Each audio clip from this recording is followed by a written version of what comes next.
உலக தமிழர்கள் அனைவருக்கும் வணக்கம். நியூஸ் 7 தமிழுக்காக நான் தேவேந்திரன். அரசியல் பரபரப்பு ஒரு உச்சகட்டத்தை எட்டி இருக்கக்கூடிய இந்த நிலையில் நியூஸ் 7 தமிழில் தொடர்ந்து நேரலையை கண்டு வருகின்றோம். நம்மிடையே தற்பொழுது 3 சிறப்பு விருந்தினர்கள் இணைந்திருக்கிறார்கள். இந்த அரசியல் பரபரப்பு சூழலை குறித்து விளக்குவதற்காக பேசுவதற்காக முதலாவதாக ஓபிஎஸ்ஸிற்கு முதலாவதாக ஆதரவு தெரிவித்த தமிழக முதல்வர் ஓ பன்னீர்செல்வத்திற்கு முதல் ஆதரவை பதிவு செய்த சட்டப்பேரவை உறுப்பினர் ஆறுகுட்டி அவர்கள் தற்பொழுது இணைய உள்ளார். முன்னதாக அரங்கத்திலிருந்து நம்முடைய 2 சிறப்பு விருந்தினர்கள் இந்திய தேசிய முஸ்லீம் லீக் சேர்ந்த ஓபிஎஸ் அணி ஆதரவாளரான ஜவாஹிர் அலி நம்முடைய இணைந்திருக்காங்க. வணக்கம் ஐயா. அதே போல் அரசியல் விமர்சகர்கள் பெருமாள் மணி அவர் இருந்திருக்காங்க. வணக்கம் பெருமாள் மணி. நான் உங்ககிட்ட இருந்தே ஆரம்பிக்கிறேன். இப்போ நடந்துட்டு இருக்கக்கூடிய இந்த நிலைமை, அதுவும் காலையில் இந்த 10 மணிக்கு மேலே மாறி இருக்கக்கூடிய இந்த அரசியல் சூழலை அரசியல் விமர்சகராக நீங்கள் எப்படி பார்க்குறீங்க? இல்லை, இப்போ இது தீர்ப்பு நீண்ட நாட்களாக எதிர்பார்க்கப்பட்ட ஒரு தீர்ப்பு இப்போது வந்திருக்கிறது. அந்த தீர்ப்பில் அனைத்து இந்திய அண்ணா திராவிட முன்னேற்றக் கழகத்தினுடைய இன்றைய பொதுச் செயலாளராக இருக்கக்கூடிய சசிகலா அம்மா அவர்கள் தண்டனையை பெற்றிருக்கிறார்கள். இதற்கு அடுத்தபடியாக கூவாத்தூரில் கூடிய அனைத்து இந்திய அண்ணா திராவிட முன்னேற்றக் கழகத்தினுடைய சட்டமன்ற உறுப்பினர்கள் ஏற்கனவே சென்னையில் கூடி சசிகலா அம்மா அவர்களை தங்களுடைய சட்டமன்ற அணி தலைவராக தேர்ந்தெடுத்து வைத்திருந்தார்கள். அந்த கடிதம் ஏற்கனவே ஆளுநரிடம் வழங்கப்பட்டிருந்தது. ஆனால் இப்பொழுது புதிதாக கூடிய சட்டமன்ற உறுப்பினர்கள் திரு எடப்பாடி பழனிசாமி அவர்களை தங்களுடைய சட்டமன்ற குழு தலைவராக தேர்ந்தெடுத்து ஆளுநருக்கு கடிதம் அனுப்பியிருக்கிறார். ஆக இந்த தீர்ப்பு இதை ஒட்டிய ஒரு பரபரப்பு என்றாலுமே கூட இப்போது இயல்பான ஒரு நிலையில் அரசியல் நகர்ந்து கொண்டிருப்பதாகவே நான் நினைக்கிறேன். இந்த நேரத்தில் நம்முடைய இணைந்திருக்காங்க ஆறுகுட்டி, ஓ பன்னீர்செல்வத்தினுடைய முதல் ஆதரவாளர், சட்டப்பேரவை உறுப்பினர். ஐயா வணக்கம். தற்பொழுது எழுந்திருக்கக்கூடிய இந்த சூழலை எப்படி பார்க்குறீங்க நீங்கள்? இதை எந்த அளவுக்கு நீங்கள் வரவேற்கிற விதமாக அமைஞ்சிருக்கு? அதை தாண்டி தற்பொழுது கூவாத்தூர் சென்று கொண்டு இருக்கக்கூடிய நிலையில் அங்கு என்ன மாதிரியான நடவடிக்கைகள் எடுக்க இருப்பதாக ஆலோசிக்கப்பட்டிருக்கு? பதிவு செய்யலாம். அனைத்து இந்திய அண்ணா திராவிட முன்னேற்ற கழக நிறுவன தலைவர் மண்ணை விட்டு மறைந்தாலும் மக்கள் மனது வாழ்ந்து கொண்டிருக்கின்ற புரட்சித் தலைவர் எம்ஜிஆருடைய வாரிசாக தமிழகத்தில் 5 முறை 6வது முறை ஆட்சியில் அமர்ந்து ஏழை எளிய மக்களுக்காக எண்ணற்ற திட்டங்களை வழங்கி எங்களோடு வாழ்ந்து கொண்டிருக்கின்ற எங்களுடைய இதயம் புரட்சித் தலைவர் அம்மாவின் திசை நோக்கி வணங்கி இன்றைக்கு தமிழகத்திலே புரட்சித் தலைவர் அம்மாவின் மறைவுக்கு பின்பாக சட்டமன்ற உறுப்பினர் தலைமையிலே குறிப்பாக அனைத்து இந்திய அண்ணா திராவிட முன்னேற்ற கழகத்தினுடைய பொருளாளர் அருமையன் ஓ பன்னீர்செல்வம் அவர்களுக்கு ஆதரவு தெரிவித்து ஆளுநர் மாளிகையிலே தமிழக முதல்வராக அருமையன் ஓபிஎஸ் அவர்கள் தமிழக முதல்வராக தேர்ந்தெடுக்கப்பட்டார்கள். அதற்கு ஒரு மனதாக அனைத்து சட்டமன்ற உறுப்பினரும் அவரோடு கலந்து அமைச்சர் பெருமக்களாம் பதவியேற்றுக் கொண்டார்கள். அதற்கு அடுத்தபடியாக தொடர்ந்து தமிழகத்திலே அருமையன் தமிழக முதல்வர் ஓபிஎஸ் அவர்கள் தலைமையில் சிறப்பான ஆட்சி நடைபெற்றுக் கொண்டிருந்தது. அந்த ஆட்சி நடைபெறுகின்ற பொழுது இங்கே இருக்கிற தமிழகத்துடைய மக்கள் அருமை ஓபிஎஸ் அவர்களுக்கு சிறப்பான நல்ல திட்டங்களை மக்களுக்காக கிட்டத்தட்ட ஜல்லிக்கட்டு பிரச்சனை எடுத்துக்கொண்டால் இங்கே இளைஞர்கள், மாணவ செல்வங்கள், பொதுமக்கள் அனைவரும் ஒன்றாக இணைந்து தமிழகத்திலே ஒரு போராட்டத்தை ஏற்படுத்தி நடத்தி கொண்டிருந்தார்கள். அந்த நேரத்தில் நம்முடைய தமிழக முதல்வர் அருமை ஓபிஎஸ் அவர்கள் உடனடியாக அதற்கு தீர்மானம் என்ற அடிப்படையிலே டெல்லி சென்று பிரதமரை சந்தித்துவிட்டு அங்கே 2 நாட்கள் இருந்து உடனடியாக அந்த ஜல்லிக்கட்டு நடத்த வேண்டிய அடிப்படையிலே தமிழகத்தில் வருகை தந்து சட்டமன்ற கூட்டத்தை கூட்டி அந்த கூட்டத்தின் மூலமாக சட்டமன்றத்தில் ஒரு தீர்மானத்தை நிறைவேற்றுகிறார்கள். அந்த தீர்மானத்தை நிறைவேற்றுகின்ற பொழுது இங்கே இருக்கின்ற அனைத்து கட்சி மூலமாக சட்டமன்ற அனைவரும் ஒன்றாக இணைந்து அந்த தீர்மானத்தை வெளிமொழிந்தார்கள். அந்த அடிப்படையில் உடனடியாக மாணவ செல்வங்கள், இளைஞர்கள், பொதுமக்கள் அனைவருமே ஒரு போராட்டத்தை விட்டுவிட்டு உடனடியாக தமிழகத்தில் சிறப்பான முறையிலே அருமையான ஓபிஎஸ் அவர்கள் தலைமையிலே சிறப்பாக ஆட்சி நடைபெற்றுக் கொண்டிருந்தது. அந்த வேளையில் அங்கே சட்டமன்ற கூட்டத்தொடர் நடக்கின்ற பொழுது எங்களை எல்லாம் தொடர்ந்து அங்கே சட்டமன்றத்தில் எந்த கேள்வி கேட்டாலும் எதிர்க்கட்சியில் இருக்கின்ற கேட்டாலும் கூட அந்த அடிப்படையிலே தொடர்ந்து அந்த சட்டமன்ற கூட்டத்தில் சிறப்பான பதில்களை அளித்து சிறப்பாக சட்டமன்ற கூட்டம் நடைபெற்றது. அதற்கு பின்பாக தமிழகத்திலே அனைத்து இந்திய அண்ணா திராவிட முன்னேற்ற கழக புரட்சித் அம்மாவின் பின்பாக மறைவுக்கு பின்பாக ஒரு பொதுச்செயலாளர் தேர்ந்தெடுக்கின்ற அடிப்படையில் கிட்டத்தட்ட ஒரு கூட்டத்தை ஏற்பாடு செய்து அந்த பொதுச்செயலாளர் தேர்ந்தெடுக்கிற நிகழ்ச்சி நடைபெற்றது. அப்பொழுது சட்டமன்ற உறுப்பினர்கள் பல்வேறு கழகத்தினுடைய அந்த பொதுக்குழுவினரெல்லாம் இணைந்து ஒரு கூட்டத்தில் ஏற்பாடு செய்து கழக பொதுச்செயலாளராக அதன் கழக பொதுச்செயலாளராக திருமதி சசிகலா அவர்கள் தேர்ந்தெடுத்தோம். தேர்ந்தெடுத்துக்கிற நேரத்தில் அனைத்து இந்திய அண்ணா திராவிட முன்னேற்ற கழக 1.5 கோடி தொண்டர்களும் இன்றைக்கு பொதுச்செயலாளர் தேர்ந்தெடுக்கின்ற அவரை தொடர்ந்து அனைத்து இந்திய அண்ணா திராவிட முன்னேற்ற கழக பொதுச்செயலாளர் இருக்க வேண்டும். அதேபோல நம்முடைய தமிழக முதல்வர் OPS அவர்கள் முதல்வராக இருக்க வேண்டும் அடிப்படையிலே இந்த இரண்டும் நிச்சயமாக கழகத்திற்கு ஒரு எந்த பிரச்சனையும் இல்லாமல் நடத்துவார் என்ற அடிப்படையிலே அவை பொதுச்செயலாளர் தேர்ந்தெடுக்கப்பட்டார். அதற்கு பின்பாக தொடர்ந்து சட்டமன்ற கூட்டம் நடைபெறுகின்ற பொழுது எங்களை எல்லாம் அந்த கழகத்துடைய அலுவலகத்துக்கு வர சொன்னார்கள். நாங்கள் அங்கே சென்ற பொழுது ஒரு கூட்டத்தை ஏற்பாடு செய்திருந்தார்கள். சட்டமன்ற உறுப்பினர்கள் அனைவருமே அமர்ந்தோம். அமர்கின்ற நேரத்தில் அங்கே சசிகலா அவர்களுக்கு தனியாக ஒரு சேர் போடப்பட்டது, கழக அவைத்தலைவருக்கு ஒரு சேர் போடப்பட்டது. அப்பொழுது அதற்கு முன்பாக எங்கள் வரிசையிலே தமிழக முதல்வர் OPS அவர்கள் கழகத்துடைய பொருளாளரை அந்த எங்களுடைய லைனில் அமர வைத்து ஒரு பேட்டி கொடுக்கின்றார்கள். அவர்கள் பேசுவது என்னவென்றால், அமைச்சர் பெருமக்களே, சட்டமன்ற உறுப்பினர்களே, அனைவருக்கும் கழகத்துடைய அவைத்தலைவர் என்று சொல்கின்றார்கள். அந்த சொல்லுகின்ற பொழுது எங்களுக்கெல்லாம் மனவேதனைப்பட்டோம். ஆறுகுட்டி ஐயா, தற்பொழுது ஒரு செய்தி வந்திருக்கு. அதாவது அதிமுகவிலிருந்து முதல்வரை நீக்கினாங்க அடிப்படை உறுப்பினர்லேருந்து, அதே போல் ஆதரவு தெரிவிச்சிருந்த அமைச்சர் உள்ளிட்ட எம்எல்ஏக்கள் முக்கிய நிர்வாகிகள் அனைவரையுமே அதிமுகவிலிருந்து நீக்கி விட்டதா ஒரு செய்தி வந்திருக்கு. இதை எப்படி பார்க்குறீங்க? அதை தாண்டி அதிமுகவுக்கு எப்பொழுதுமே ஒரு அதிகமான எம்எல்ஏக்களை சட்டப்பேரவை உறுப்பினர்களை பெற்றுத்தரக்கூடிய மேற்கு மண்டல பகுதியிலிருந்து தான் தற்பொழுது ஒரு முதல்வர் வந்து தேர்ந்தெடுக்கப்பட்டிருக்கார். இதுவும் ஒரு சாதகமான விஷயமா அமைந்துடாதா? இல்லை, அப்படி இல்லைங்க. அதாவது வந்துங்க 40 வருஷம், நான் ஒரு 40 வருஷம், OPS ஒரு 40 வருஷம், கழகத்துடைய அவைத்தலைவர் நான் 50 வருஷம் இந்த இயக்கத்துக்கு பணியாற்றுகிறவர்கள். இந்த இயக்கத்தை பணியாற்றக்கூடியவர்கள் நாங்கள்லாம் சிறை சென்றிருக்கின்றோம், பல்வேறு போராட்டங்களை நடத்தியிருக்கின்றோம். அந்த அடிப்படையில் கிட்டத்தட்ட அனைத்து இந்திய அண்ணா திராவிட முன்னேற்ற கழகத்தில் பொதுச்சாக தேர்ந்தெடுக்கப்பட்ட சசிகலா அவர்களுக்கு நாங்கள்லாம் ஒன்றாக இணைந்து தேர்ந்தெடுக்கப்பட்டோம். அந்த பொதுச்செயலாளர் தேர்ந்தெடுக்கிற சூழ்நிலையே புரட்சித்தலைவர் அம்மாவை தேர்ந்தெடுக்கின்ற நேரத்தில் நாங்களெல்லாம் தேர்ந்தெடுக்கின்ற சூழ்நிலை இருக்கின்ற பொழுது கீழே இருக்கின்றவர் யாரும் அதுக்கு அப்ஜெக்ஷன் செய்ய மாட்டார்கள். அனைவருமே ஒன்றாக இணைந்து தொண்டர் முதல் கிளைக்கலை செயலாளர் உள்ளிட்ட அனைவருமே ஒன்றாக இணைந்து அம்மா அவர்களை தேர்ந்தெடுத்திருக்கின்றோம். உங்களுக்கெல்லாம் தெரியும், பத்திரிகையாளருக்கு தெரியும். ஆனால் அப்படிப்பட்ட சூழ்நிலை அங்கே புரட்சித்தலைவர் அம்மா அவர்களுக்கு எந்த எதிர்ப்பும் இல்லாமல் கழக பொதுச்செயலாளர் தொடர்ந்து நிரந்தர பொதுச்செயலாளர் இருந்து கொண்டிருந்தார்கள். ஆனால் இன்றைக்கு அந்த நிலை இல்லை. நாங்கள்லாம் ஆதரித்தாலும் கூட கீழக்கத்தில் இருக்கின்ற கழகத்துடைய உடன்பிறகு அத்தனை பேருமே அதற்கு எதிர்ப்பு செய்கிறார்கள். அந்த காரணத்தினாலே அவர் பொதுச்செயலாளர் தேர்ந்தெடுக்கப்பட்டதே செல்லாது என்ற நிலையை நம்முடைய அவைத்தலைவர். இது குறித்து அரசியல் விமர்சகர்கள் என்ன நினைக்கிறாங்கன்னு கேட்கலாம். நீங்க என்ன நினைக்கிறீங்க? தற்பொழுது வந்து ஒரு ஜெயலலிதா பொதுச் செயலாளரான பொழுது இருந்த அந்த ஆதரவெல்லாம் இல்லை இப்போ அப்படிங்கிற அந்த பதிலை எப்படி பார்க்குறீங்க? இல்லை, நிச்சயமாக கட்சி வந்து ஒரு பெரிய மாற்றத்துக்கு தான் உள்ளாகுது. கட்சியும் சரி, ஆட்சியும் சரி, ஒரு பெரிய மாற்றத்துக்கு நிச்சயமாக இந்த காலகட்டத்தில் போகும். ஏன்னா இந்த தீர்ப்பு வந்து அனைத்து இந்திய அண்ணா திராவிட முன்னேற்ற கழகத்தை பல விதங்களிலும் பெரிதாக பாதிக்கக்கூடிய ஒரு தீர்ப்பு தான்.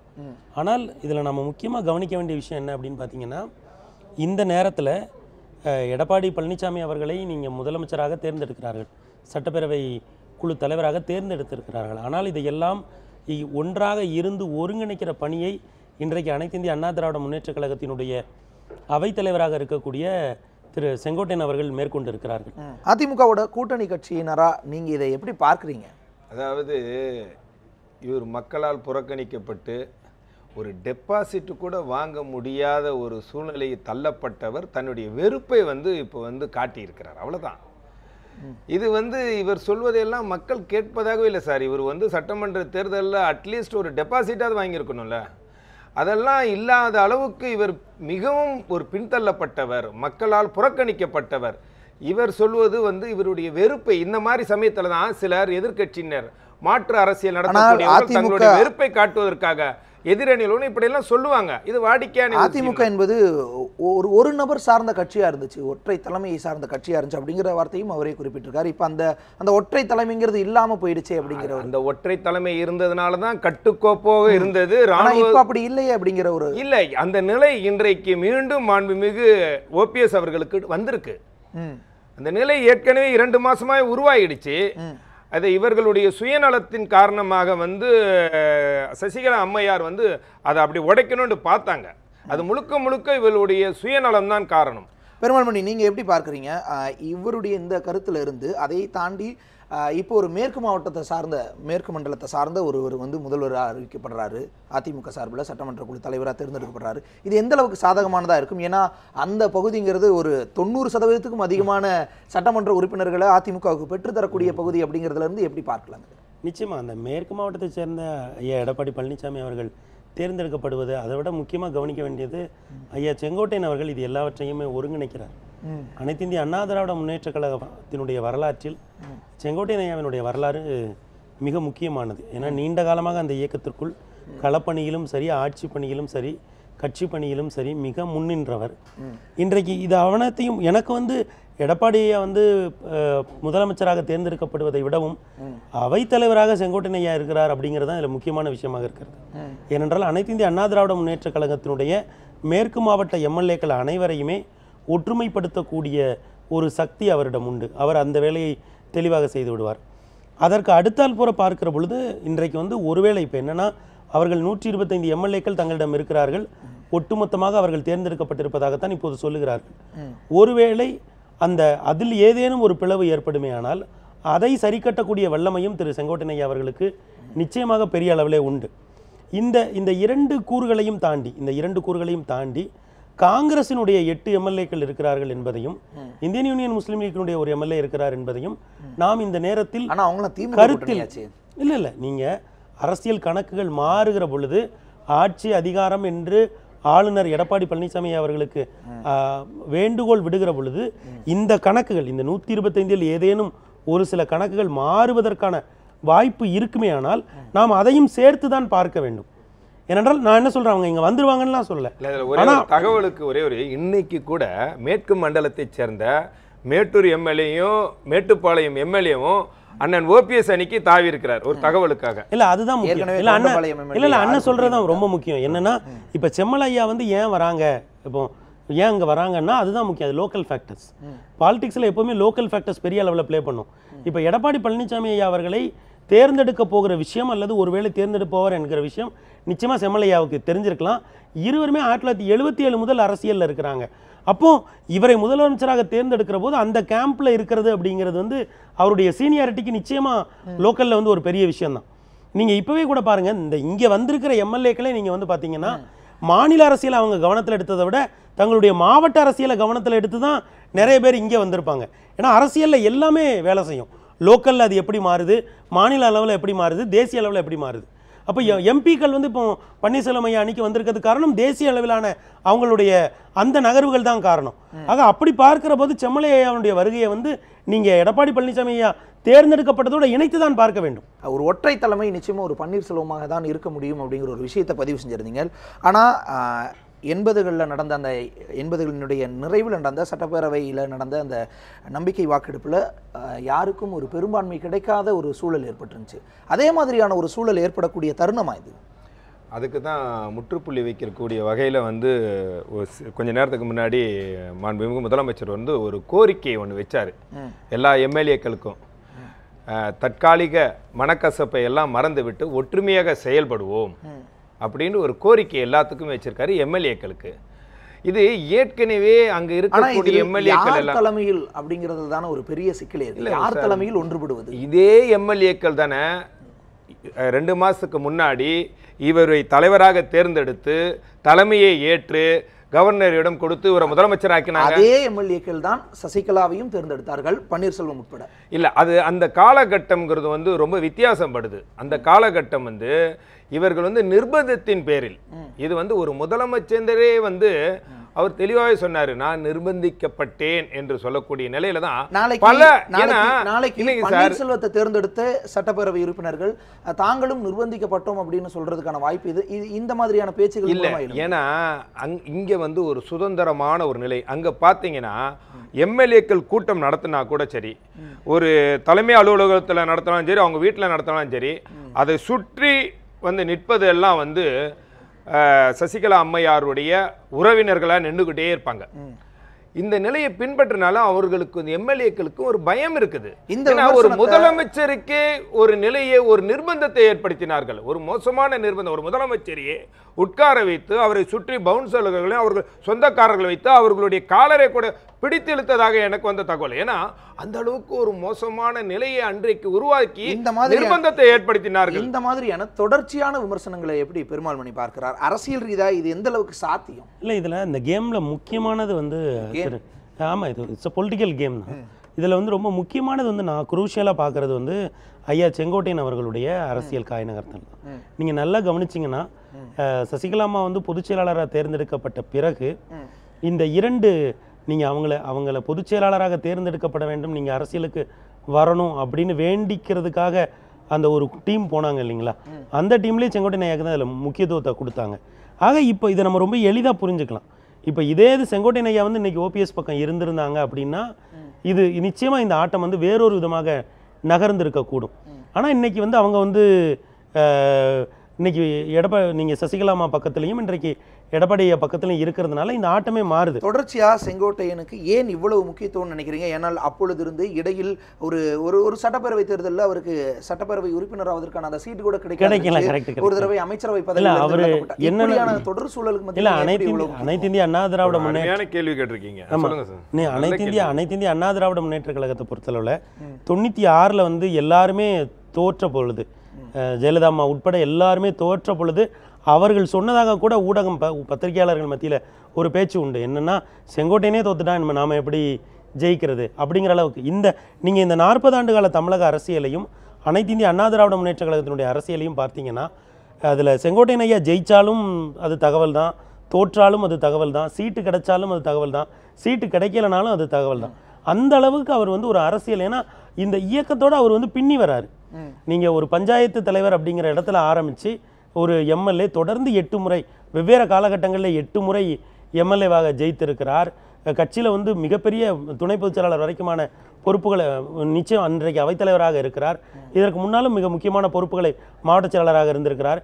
இப்படி பல்வேறு பொறுப்புகள், பிறகு அவரால் வளர்த்து விடப்பட்டவர்கள் இன்றைக்கு கட்சியில் பல்வேறு பொறுப்புகளை, இதை எல்லாவற்றையுமே தாண்டி இப்போ ஜெயலலிதாமா வந்து முன்னாடி வந்து ரோடு வழியாக சாலை வழியாக தேர்தல் பிரச்சாரங்களை மேற்கொள்ளுகிற பொழுது அந்த பிரச்சாரங்களை வடிவமைப்பதே அவர் தான். ஆக அவருக்கு தமிழகத்தினுடைய அரசியல் குறுக்கும் நெடுக்குமாக ஒரு மிக தெளிவான புரிதலை உடைய ஒரு தலைவர். இப்போது அதுதான் இங்கே ப்ரூவ் ஆகுது. நம்ம என்னென்னா ஜெயலலிதாமா மேலே இருந்த ஒரு கிராவிட்டி அவங்க போன பிறகு சசிகலாமாவா பன்னீர்செல்வம் சசிகலாமா அப்படிங்கிற அளவில், பன்னீர்செல்வம் ஐயா சசிகலாமா அப்படிங்கிற அளவில் மாறுகிற பொழுது ஒரு முக்கியமான பிளேயராக மெயின் ஸ்ட்ரீமுக்கு வராமலே பின்னாடியே இருந்து இயக்கக்கூடிய ஒரு முக்கியமான பிளேயராக செங்கோட்டையன் ஐயா தான் இருக்கிறாங்க. அப்போ இப்போவுமே நம்மளால் அதை புரிஞ்சுக்க முடியுது. இன்றைக்கே நீங்கள் வந்து பாருங்களேன், அவ்வளோ ஒரு விஷுவல், அருமையான விஷுவல் இன்றைக்கி வந்தது.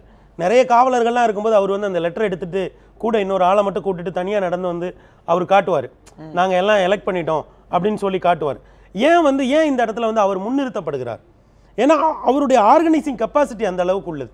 இப்போ நம்ம இதை ரொம்ப எளிமையாக புரிஞ்சுக்கலாம். இன்றைக்கு அங்கே இருக்கக்கூடிய செங்கோட்டையன் ஐயா வந்து ஓபிஎஸ் அவர் ஐயா பின்னாடி வந்திருந்தாங்க அப்படின்னா நிச்சயமாக இந்த ஆட்டம் வேறொரு தன்மையில தான் நகர்ந்திருக்கும். இல்லை, சகோதரர் வந்து சொல்கிறது வந்து சரியான விஷயமா இருந்தால் கூட அதிமுகவை பொறுத்த வரைக்கும் அரசியல் பின்னணி அவருக்கு எவ்வளோ நாள் இருந்தாலும் புரட்சித் தலைவர் அம்மா அவர்களால் ஒரு புறக்கணிக்கப்பட்டிருந்தார் வைங்களேன், அவருடைய அரசியல் வாழ்வு அது வந்து கேள்விக்குறியா இருக்கிறதுன்னு தான் சொல்லணும். அந்த நிலையில் தான் இன்றைக்கு பலருடைய அரசியல் வாழ்வு கேள்விக்குறியாக்கப்பட்டிருக்கிறது. அந்த வகையில் தான் செங்கோட்டையன் அவர்களுடைய அரசியல் வாழ்வும் கேள்விக்குறியாக்கப்பட்டது. கண்டிப்பா அவர் புறக்கணிக்கப்பட்டுதானே வைக்கப்பட்டிருந்தார். அவருக்கு ஏன் அமைச்சர் பதவி கொடுக்கல? அவருக்கு அவர் அமைச்சர் பொறுப்பு சார், அவர் புறக்கணிக்கப்பட்டு தான் சார் வச்சிருந்தாங்க. கடந்த ஏற்கனவே அவர் அதாவது அமைச்சரா இருக்கும் பொழுதே அவருடைய அமைச்சர் பதவியே புடுங்கினாங்க அம்மா. ஏன் பன்னீர்செல்வம் முதல்வராக இருந்த பொழுது அவருடைய முதல்வர் பதவியும் அம்மா தான் பிடிங்கிருந்தாங்க. அவங்க மீண்டும் வந்த பிறகு அவங்க முதல்வராயிருந்தாங்க. இந்த மாதிரியான வாதங்கள் இப்படியா கூட கொண்டு வர, அதாவது வந்து அவர் திருப்பி கொடுத்தார் விசுவாசத்தோடு. விசுவாசத்தை காட்டினா விசுவாசத்தை பெற்றுக்கொண்டார். இவர் அப்படி இல்ல. பதவியில் இருக்கும் போதே இவருடைய செயல்பாடுகளால், இவர் மோசமான செயல்பாடுகளால் பலரால் விமர்சிக்கப்பட்டார். இந்த தகவல் அம்மாவுக்கு தெரிஞ்ச உடனே அவருடைய பதவியை புடுங்கினாங்க. அவருடைய மாவட்ட செயலாளர் பொறுப்பையும் புடுங்கினாங்க. அவரை வந்து ஓரங்கட்டப்பட்டிருந்தார். அடுத்த இந்த சட்டமன்ற தேர்தலில் தான் மீண்டும் எப்படி இன்றைக்கு எது 2011 அவர் எம்எல்ஏ ஆயிட்டார். அதன் பிறகு எம்எல்ஏ அமைச்சர் பதவி கொடுத்து அதன் பிறகு புடுங்கினாங்க. அதான் சொல்றேன். மாமா சொல்ற இடம் தான் நானும் ஏத்துக்கிறேன். புடுங்கினாங்க. ஜவஹர் மாமா சொல்ற மாதிரி இதுல முக்கியமான விஷயம் என்னன்னா, அவர் பொறுப்பு கொடுத்திருந்தாலும் சரி, கொடுக்கலனாலும் சரி, ஆட்சி அதிகாரத்தில் இருந்தாலும் சரி, இல்லைனாலும் சரி, அவர் அனைத்து இந்திய அண்ணா திராவிட முன்னேற்ற கழகம்ங்கிற அந்த இயக்கத்தை விட்டோ அல்லது அந்த இயக்கத்தினுடைய தலைமையை விட்டோ அவர் துளி கூட நகர்ந்ததில்லை. அதுதான் அவருடைய ஓரம் கட்டி வச்சிருந்தாங்கிறது உண்மைதான். அதுல வந்து ஏன்னா எப்படி அம்மா அவர்களுக்கு பிடிக்காம, ஏன்னா ஒரு எம்எல்ஏ சீட்டு கொடுத்தா முக்கியம் இல்ல சார். செங்கோட்டையன் இருப்பது அங்கு பலமா பலம் இல்லையா? செங்கோட்டையன் இங்க வந்திருந்தால், பன்னீர்செல்வத்திற்கு ஆதரவு தெரிவித்திருந்தால் இந்த ஆட்டமே வேற மாதிரியா இருந்திருக்கும்னு சொல்ற அந்த கருத்துக்கு நீங்க எப்படி பாருங்க? இல்ல இப்ப அததான் என்னுடைய மனநிலையும். செங்கோட்டையன் மட்டும் இல்ல, எல்லோருமே இந்த அணிக்கு வர வேண்டும் என்பதுதான் மாண்புமிகு முதலமைச்சர் ஓபிஎஸ் அவர்கள் கோரிக்கையாக வச்சிருக்காரு. பலசெல்லாம் மறந்துடுவோம். எந்த நிர்பந்தமும் இல்லை, எந்த காழ்ப்புணர்ச்சியும் வேணாம், மீண்டும் நாங்க ஒற்றுமையாக செயல்படும். இன்றைக்கு எதிர்கட்சிகள் நம்ம எப்படியாவது பிளவுபடுவோமா என்று பார்த்துக்கிட்டே இருக்கிறாங்க. இதையெல்லாம் மாற்றணும், அம்மாவனுடைய ஆட்சியை கொண்டு வரணும், அம்மாவை கொண்டு வந்த திட்டங்களை தீட்டணும், அதற்கு நாம எல்லாம் ஒற்றுமையாக செயல்படணும்னு தான் இன்றைக்கு ஓபிஎஸ் அவர்கள் வந்து வேண்டுகோள் வச்சிருக்காரு. இந்த சமயத்தில் ஒரு அதே மாதிரியான ஒரு வேண்டுகோள் கூவத்தூரிலிருந்து வந்திருக்கிறது. பன்னீர்செல்வத்தை தவிர அனைவரும் வாங்க, ஆட்சி வந்து அதிமுக தலைமையில் மீண்டும் அமையும் அப்படிங்கிற அதே மாதிரி சாத்தியமில்லாத ஒரு விஷயம் சார். அது ஒரு என்னதான் எம்எல்ஏக்கள், நான் என்ன சொல்றேன், ஒண்ணு வேணாம் சார், எம்எல்ஏக்களை மட்டும் 2 நாளைக்கு அவங்க தொகுதி பக்கம் போங்கன்னு சொல்லி அனுப்பிச்சு விட்டுட்டோம். அது குதிரை பேரத்துக்கு ஒருத்தர் முகமூடி முடிஞ்சு மாறு வேஷத்துல இந்த வாதத்தை எப்படி தப்பிச்சு போயிருக்காருன்னா அதுல இருந்தே புரிஞ்சுக்கலாம். மாமாவே வந்து ஒரு கட்சி நடத்துகிறவர், ஒரு கட்சியினுடைய தலைமை பொறுப்புல இருக்கக்கூடியவர். ஒரு கட்சியை வந்து காப்பாற்றுவதற்கு வெவ்வேறு இடங்கள்ல நீங்க போராடணும். ஒரு கட்சிங்கிறது வெறும் கட்சி கிடையாது, அது வந்து ஒரு பொலிட்டிக்கல் இன்ஸ்டிடியூட். கட்சி வேற, நீங்க ஒரு பொலிட்டிக்கல் இன்ஸ்டிடியூட் சொன்ன வேண்டாம். ஜனநாயக ரீதியாக மக்களால் தேர்ந்தெடுக்கப்பட்ட உறுப்பினர்களை அடைத்து வைப்பது இது ஜனநாயக ரீதியான முறையாக கேக்குறேன். நீங்க ஒரு பொலிட்டிக்கல் இன்ஸ்டிடியூட், நீங்க அப்படி பார்க்கிற பொழுது இப்போ நீங்க வந்து ஒரு பெரிய கூட்டத்தை ஆர்கனைஸ் பண்றது இருக்குல்ல, ஒரு பெரிய கூட்டத்தை ஆர்கனைஸ் பண்றது அல்லது அங்கங்க பொதுக்கூட்டங்களை நடத்துறது, பேரணி நடத்துறது, இதெல்லாம் ஒரு கட்சிக்கு எவ்வளவு முக்கியமோ, அதனுடைய கொள்கைகள் கோட்பாடுகளை வளர்த்தெடுப்பது எவ்வளவு முக்கியமோ, இது போன்ற ஒரு குழப்பமான ஒரு கிரைசிஸான சூழ்நிலையில எம்எல்ஏக்கள் ஒற்றுமையாக இருப்பது அப்படிங்கிறதும் அந்த அரசியல் போராட்டத்தினுடைய ஒரு பகுதி தான். இந்த ஒற்றுமையாக இருக்கிறது ஏன் எம்எல்ஏ ஹாஸ்டல்ல ஒற்றுமையா வைக்க முடியாத? எல்லா வசதிகளும் இருக்கு சார். அங்கேயே எம்எல்ஏக்கள் குடும்பமே நடத்தக்கூடிய அளவுக்கு எல்லா வசதிகளும் எம்எல்ஏ ஹாஸ்டல்ல இருக்கு. எம்எல்ஏக்கள் அடைத்து தான் வைக்கப்பட்டிருக்காங்கன்னா முதல்வரா இருக்கக்கூடிய பன்னீர்செல்வம் நடவடிக்கை எடுத்திருக்கலாமே அப்படிங்கிற ஒரு கேள்வி முன்வைக்கப்படுது.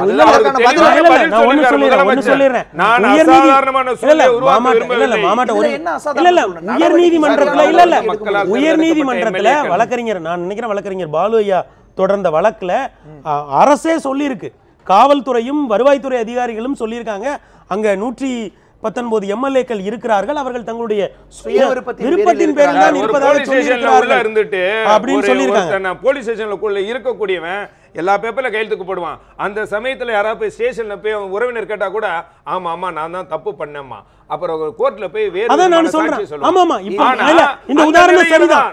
நான் என்ன சொல்றேன், இப்போ உங்களுக்கு பிடிக்கலன்னா ஃப்ளோர் டெஸ்ட்ல நீங்க உங்களுடைய வாக்கை நீங்க எப்படி வேணும்னு சொல்றோம், அதுல எந்த பிரச்சனையும் இல்ல. மறைமுக வாக்கெடுப்பு நடத்தணும். இது வந்து ஃப்ளோர் எங்க லைன்ல காட்டுங்க, அதுல மறைமுக வாக்கெடுப்பு ரொம்ப முக்கியம். இல்ல மறைமுக வாக்கெடுப்பு தானே நடக்கும் ஃப்ளோர் டெஸ்ட்ல. மறைமுக வாக்கெடுப்பு இல்ல 2 விதமான இது இருக்குது, 2 விதமான இருக்கு. மறைமுக வாக்கெடுப்பு இவருக்கு வாக்கு போட்டா அப்பதான் எந்த எம்எல்ஏக்களுடைய பதவியும் போகாது. பெருமாள்மணி ஜவஹர், உங்கள் 2 பேர்த்திட்டையுமே கேட்கறதுக்கு ஒரு 2 கேள்விகள் இருக்குது. ஒன்று, ஆளுநரினுடைய நடவடிக்கை இதன் பிறகு எப்படி இருக்கும்? எடப்பாடி பழனிசாமி முதல்வராவதற்கான வாய்ப்புகள் எந்த அளவுக்கு இருக்குது? எப்பொழுது ஆவார்? என்ன மாதிரியான அவருடைய செயல்பாடுகள் இருக்கும்? அதாவது ஆளுநரை பொறுத்த வரைக்கும் இதுவரைக்கும் அவர் கடைபிடித்த அந்த முறைகள் பலர் குறை சொல்லலாம். ஆனால் இது சரியான நிலை என்பது இன்றைக்கு கிடைச்சிருக்கக்கூடிய தீர்ப்பின் மூலம் எல்லாமே புரிஞ்சுக்கிருப்பாங்க. ஏற்கனவே ஒரு பதவி பிரமாணம் செய்து வச்சுருந்தாங்கன்னா இன்றைக்கு தமிழகத்தினுடைய நிலை எந்த அளவுக்கு மோசமாக போயிருக்கும் என்பதை இப்போ உணர்ந்திருப்பாங்க. இதன் பிறகும் ஆளுநர் அவர்கள் சரியான முடிவு எடுப்பார் என்பதில் மாற்றுக்கிறது. ஆனால் ஒரே ஒரு விஷயம் என்னன்னா, மாண்புமிகு முதலமைச்சர் OPS அவர்கள் அந்த கொடுக்கப்பட்ட அந்த ராஜினாமா கடிதம் அது நிர்பந்தத்தால் கொடுக்கப்பட்டது. சட்டத்தில் இல்லை, நிர்பந்தத்தால் கொடுக்கப்பட்ட கடிதத்தை வாபஸ் வாங்கக்கூடாது என்றோ அதை பரிசீலிக்க கூடாதோ என்று சட்டத்தில் எதுவுமே இல்லை. ஆகவே கண்டிப்பாக அந்த ராஜினாமா கடிதத்தை வாபஸ் வாங்குவதற்கு கவர்னர் அவர்கள் கண்டிப்பாக அனுமதி தருவார் என்று நான் நம்புகிறேன். அதற்கான இரண்டாவது இந்த ஓட்டெடுப்பு மறைமுக ஓட்டெடுப்பு நடத்த வேண்டும். அந்த மறைமுக ஓட்டெடுப்பின் மூலம் நிச்சயமாக மாண்புமிகு OPS அவர்கள் வெற்றி பெறுவார். எடப்பாடி பழனிசாமி தற்பொழுது சட்டமன்ற குழு தலைவராக தேர்ந்தெடுக்கப்பட்டது, அந்த கடிதமும் அனுப்பப்பட்டிருக்கேன். அதான் சார், முதல்ல யார் கோரிக்கை வச்சது, யார் கவர்னரை பார்த்து இந்த முதலமைச்சருக்கு மெஜாரிட்டிக்கு எனக்கு அனுமதி கொடுங்க அப்படின்னு கேட்டதுங்கிற வகையில் மாண்புமிகு OPS அவர் தான் முன்னிலையில் இருக்கார். கண்டிப்பாக அவருக்கு தான் ஃபர்ஸ்ட் ப்ரியாரிட்டி கொடுக்கணும். அந்த நிலையில் ஏன்னா இன்றைக்கு அதிமுக ஒவ்வொரு எம்எல்ஏக்களும் தங்களுடைய மக்களுக்கு சேவை செய்யக்கூடிய மனநிலையில் இருக்கிறாங்க. ஆனால் அவருக்கு மிக சொற்பமான ஆதரவான எம்எல்ஏக்கள் தானே இருக்காங்க. அதை தான் சொல்கிறேன். ஒரு 4 நாளைக்கு இருந்த நிலை எப்படி இருந்தது? 5 எம்எல்ஏக்கள், அதன் பிறகு 6, 7, 8, 10, 12 ஆயிடுச்சு எம்பிக்கள். அதே நிலைதான். அவர்கள் முக்கிய காரணமே ஒவ்வொரு எம்எல்ஏக்கள் வரக்கூடிய எம்எல்ஏக்கள் சொல்லக்கூடிய விஷயம், நாங்கள் ஃப்ரீயாக வந்தோம்னு யாருமே சொல்ல, ஏறி குதிச்சு வந்தோம், மறைமுகமாக முகத்தை மூடிட்டு வந்தோம், அதை மாறுவேஷத்தில் வந்து இப்படி தான் சொல்கிறாங்க. அப்போது ஒவ்வொருவருடைய மனநிலை என்ன இருக்குதுங்கிறது நீங்கள் புரிஞ்சுக்கணும். பெருமாள்மணி, இதை எப்படி பார்க்குறீங்க? இதை தாண்டி ஆளுநரினுடைய செயல்பாடு இனி எப்படியாக இருக்க வேண்டும்? எப்படியான நகர்வு அவரிடத்திலிருந்து இருக்கும்? இல்லை, இப்போது வரைக்கும் ஆளுநர்கிட்ட இருந்து எதுவும் அழைப்பு வரல போல இருக்குது. அப்போ இவங்க என்ன சொல்கிறாங்க, நாங்களே போய் ஆளுநரை சந்தித்து ஆட்சி அமைக்க உரிமை கோருவோம் அப்படின்னு சொல்கிறாங்க. இப்போதைக்கு தேர்ந்தெடுக்கப்பட்டிருக்கக்கூடிய ஐயா எடப்பாடி பழனிசாமி அவர்கள் சட்டமன்ற உறுப்பினராகவும் இருக்கிறார்.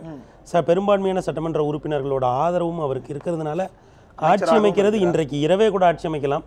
ஏன்னா அமைச்சரவை பட்டியல் எல்லாமே இறுதி பண்ணியிருப்பாங்க. ஆளுநரை போய் பார்க்கிற பொழுது அந்த பட்டியல் இறுதி செய்யப்பட்ட பட்டியலோடு தான் போய் பார்ப்பாங்க.